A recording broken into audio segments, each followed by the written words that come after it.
سلام بچه، چطورید؟ خیلی خوش اومدید به این ویدیوی جدید.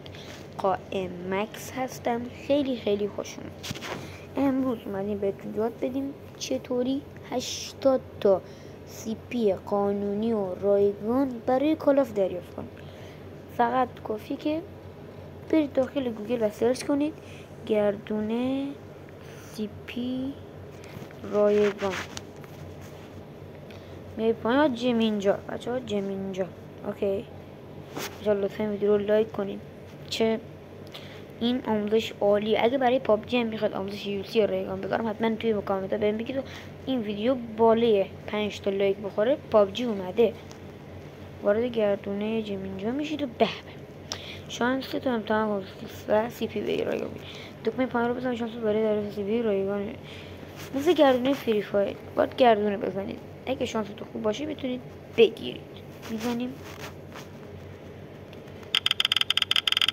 ببینیم چیزی دریافت میکنیم.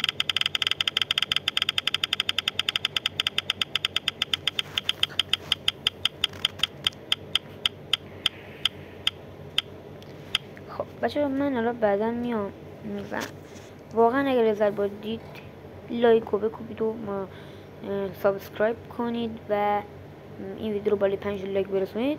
آموزش 60 تا یوسی قانونی رایگان برای پابجی میاد. فعلا بای بای.